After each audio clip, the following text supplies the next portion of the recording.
otro tema, no sé si quieras entrarle, porque ya te acaparé con esto que también es polémico y que sabía que tú tenías mucho que expresar.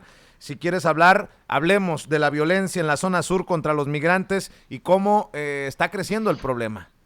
Claro que sí, mi querido Vicente, eso es un gran problema también y déjame tocar ese problema de la violencia que se vive en la frontera sur de México, en donde los grupos de migrantes que ingresan de manera furtiva a suelo mexicano son las principales víctimas de esa ola de violencia. Y es aquí, en la frontera sur de México, donde existe un mayor énfasis en este problema de la colusión entre miembros del crimen organizado con autoridades de seguridad de los tres órdenes de gobierno. Si de por sí es grave, Vicente, el problema de la infiltración de las corporaciones policiales y de seguridad pública en todo el territorio nacional, en los estados que limitan las fronteras con Guatemala, como Tabasco, Campeche y Chiapas, incluso Quintana Roo, que linda con Belice, el problema de colusión y corrupción entre narcotráfico y autoridades es mayor. Y esto se refleja en la constante ola de violencia que viven los migrantes. Esto viene al caso por el reciente asesinato de Victoria Esperanza Salazar, la migrante salvadoreña que fue asesinada por elementos de la Policía Municipal de Tulum, Quintana Roo, cuando pretendían arrestarla por una falta administrativa, esto el pasado 27 de marzo, lo que ha vuelto a poner en la mesa de debate las condiciones de seguridad que enfrentan los migrantes en suelo mexicano. El problema de la violencia contra los migrantes es un problema complejo, mi querido Vicente, y eso hay que decirlo, no hay duda de eso. Pero también hay que señalar que es un problema que deriva del estado de corrupción que se permitió por décadas, cuando el crimen organizado y las policías y los cuerpos de seguridad federal y locales eran uno solo, lo que llevó como consecuencia que las agresiones a los inmigrantes fuera un problema invisible. Hoy ese problema ya no se puede ocultar. Hoy son miles de migrantes centroamericanos del Caribe, del Cono Sur de América, de Asia y África, los que se encuentran sometidos a una ola de violencia que ha venido en aumento en los últimos 5 años, en donde tanto miembros del crimen organizado como de las policías locales son los agresores. El problema de la violencia contra los migrantes parte de un hecho muy simple. La autoridad mexicana, me refiero al Instituto Nacional de Migración, ni siquiera tiene una cifra exacta de cuántos son los migrantes y mucho menos quiénes son los que cruzan de manera constante desde Guatemala y Belice a suelo mexicano. Se presume, y eso es solo una presunción de algunas organizaciones defensoras de derechos de los migrantes, que al año son más de 1.200.000 personas migrantes las que ingresan de manera ilegal a México. De estos, solamente entre un 7 a un 9%, es decir, en promedio 108.000 migrantes, son repatriados anualmente a sus países de origen. Con esa cantidad de repatriados, en forma anual, por lo menos 1.100.000 migrantes son los que se van quedando a vivir en México, de los que a su vez solamente un promedio anual de 20.000 migrantes logran su cometido de cruzar la frontera con Estados Unidos, lo que hacen de forma ilegal o mediante la obtención del asilo político. Pero en resumidas cuentas, cada año se quedan a vivir en nuestro país por lo menos 1 millón de refugiados, los que en su mayoría se mantienen en la ilegalidad al no tramitar su residencia legal en el país, lo que los convierte en víctimas seguras de grupos del narcotráfico y del crimen organizado, que los utilizan para sus labores delictivas o los someten a la extorsión bajo la amenaza de entregarlos a las autoridades migratorias. Los principales grupos delincuenciales que han hecho de los migrantes una fuente explotable de recursos económicos y mano de obra barata son las pandillas que están asociadas con el cártel de los Zetas, los conocidos como el Grupo Operativo de los Zetas, Grupo Operativo Zetas y Fuerzas Especiales Zetas, los que tienen su dominio en el estado de Tamaulipas, pero que también operan en la zona fronteriza de Chiapas, Campeche y Tabasco. En esas tres entidades también están operando los grupos delictivos de los Metro, los Rojos, el Grupo Dragones, los Fresitas y los Ciclones, grupos armados que trabajan en colaboración con algunas policías municipales pagadas por el Cártel del Golfo. Igual sucede en Quintana Roo, donde el Cártel del Golfo opera a través del grupo delictivo conocido como los Talibanes.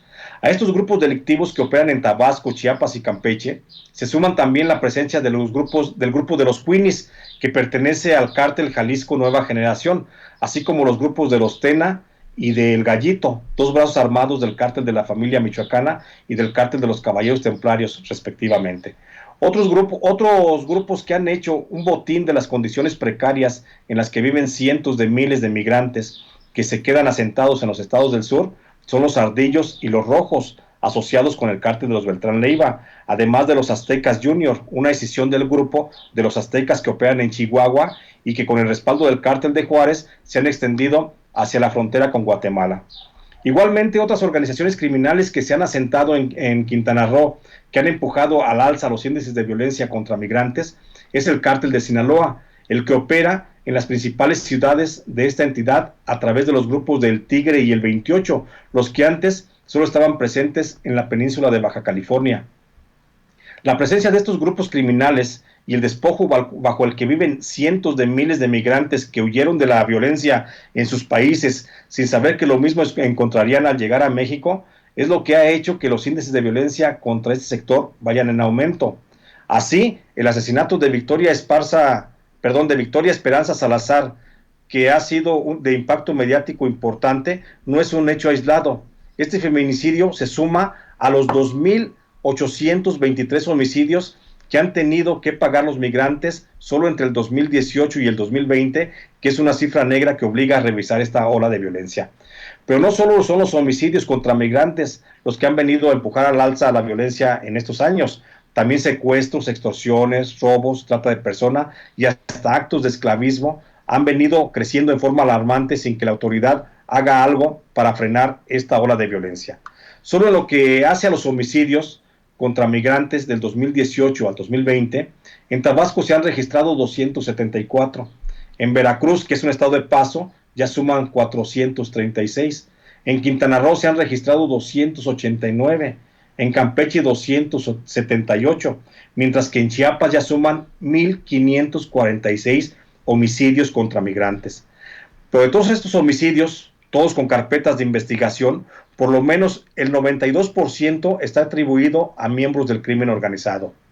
El 63% de estos 2.823 asesinatos, los homicidios ocurrieron después del secuestro de las víctimas por parte de grupos delincuenciales.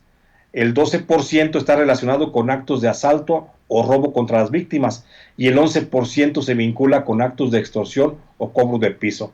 De todas las víctimas acumuladas por homicidio, por lo menos el 21% corresponde a mujeres y el 79% fue cometido contra hombres. De las mujeres asesinadas por el crimen organizado, el 63% tenía entre 25 y 45 años de edad. El 23% era de más de 46 años y el 14% fueron mujeres entre los 16 a los 24 años. De todos los hombres migrantes asesinados por el crimen organizado en los últimos 3 años, el 18% fue contra jóvenes entre los 14 y los 25 años de edad. El 78% tenía entre 26 y 50 años, en tanto que el 4% tenía más de 51 años de edad.